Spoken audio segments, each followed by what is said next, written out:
Let's talk about balance. The term balance is used to refer to how strong each character in a game's roster stacks up to each other. If a game is well balanced, then every character generally has some way to beat the majority of the cast, and matches will mostly come down to player versus player interactions. Whereas an unbalanced game generally has the stronger characters absolutely dominate against the majority of the cast, and the weaker characters aren't able to do a lot against most of the characters in the game.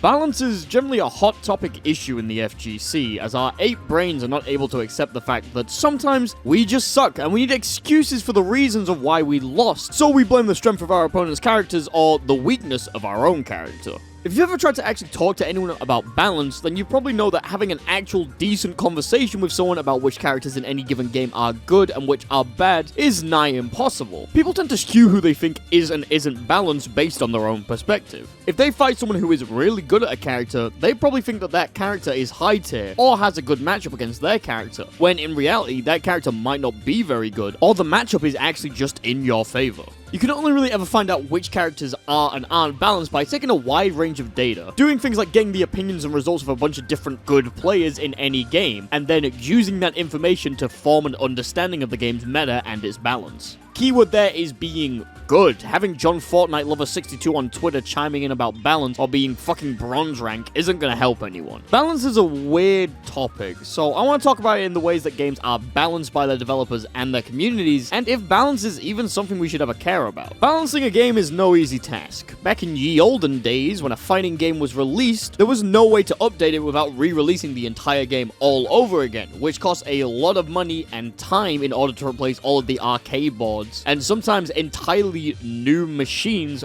for your new game. Because of this, old games generally got balance patches alongside big title updates, where new characters and new mechanics were added to the game, along with new moves for old characters, most of the time. And this causes the balance of these games to swing harshly in any direction.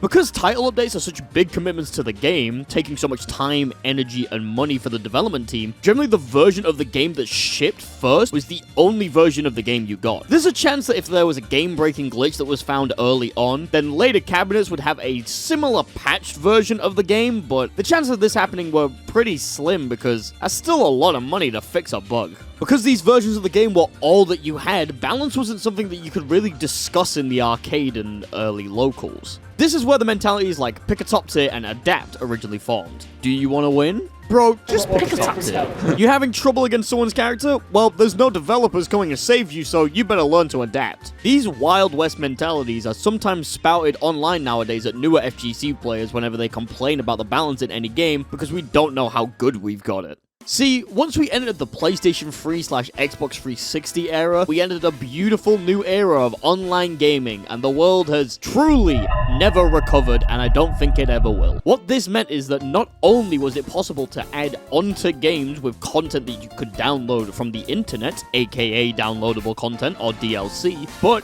games could actually be updated on your console without the need of a release of the game again in things known as patches. While some genres of games took to patches extremely quickly, and some of them were already doing it for years at this point on the PC, fighting games took to them slowly with games like Street Fighter 4, Marvel vs. Capcom 3, Guilty Gear Xrd, and every BlazBlue game getting full re-releases where you had to buy the entire game again in order to play the new characters, which was really cool. Thanks, guys. I love this. But when the devs finally got round to patching these games more often, we found that over time, games get more balanced. For the most part. See, when fighting games come out for the first time, it's not uncommon for them to be extremely imbalanced. Touch of death combos, timer scam infinites, unseeable 4-way mix-ups, oppressive game plans, and just ways to gesture the middle finger to your opponent are more than common on launch for basically every fighting game. So the first few patches of the game are generally very important due to them basically forming the basis for the rest of the game. However, while patches tend to make games more balanced by fixing any ridiculous outliers of power, there is another force that tends to sway the balance of the game into realms of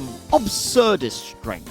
I'm of course talking about DLC characters. Due to title updates being an outdated format because who the fuck wants to spend another $60 on a game they already own, fighting game companies decided to go down the route of taking characters that they would have put in said title updates and releasing them over the course of a few months as downloadable content for the games. But since people don't have to rebuy the game to keep competing and playing with people, what can developers do to make the DLCs more interesting so that people will buy them? You could make them a heavily requested character by the fans of the game so that more people buy them without questioning it. You could make them visually appealing by giving them extremely cool looking moves and animations, or just make them horny bait. Or you could just make them more powerful than the rest of the cast by hopefully not too wide of a margin. This means that competitive players are more likely to pick them up, so more people see them in clips on the internet and at tournaments and stuff, so more people will want to play them, so more people are likely to buy them. It's money all the way down, I'm telling you! Well, this is a pretty cynical take. It's not too uncommon for the final DLC character of a season of a game just to be so much stronger than every other character in the roster. Have you seen my good friend Set from Street Fighter V? No? Oh, well, you most definitely met Luke then. Come on. Oh, I'm sorry. I was just talking to my good friend Belial from Grand Blue Fantasy Versus, the video game. So there's this, cool girl, and she's extremely controlling and ruins a game right now, but I love her so much. You probably don't know her. She's called Labcoat21. While these characters are nowhere near as egregious as top tiers of ye olden days, they're still strong enough for people to cry out for nerfs, and even say the characters need to be banned.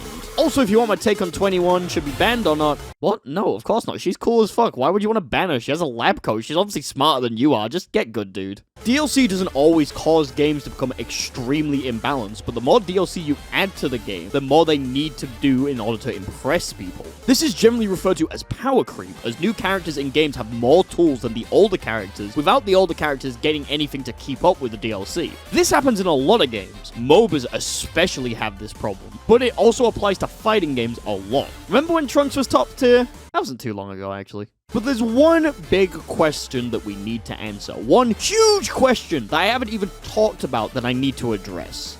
Should these games even be balanced in the first place? Well, it depends what you want, really. If you want a game to be the next massive esport with millions of dollars on the line, and people generally having their livelihoods attached to their career of competing, then yeah, you probably want the game to be well balanced with no insane outliers. But that's not what most of us are like. And there's a lot of fighting games out there, so does every game we play need to be balanced? Of course not. Imbalance is kind of fun. I have a confession to make. I understand why grapplers like playing grapplers now. Landing a command grab is one of the best feelings in a fighting game. But there's literally only one grappler I respect, and her name is Sailor Uranus. Look at this movement, bro. You're really gonna tell me dashing from full screen and landing a command grab that your opponent never saw coming isn't one of the funniest things you've ever seen? No, of course it is, because it's fucking hilarious. Come here, sweetheart.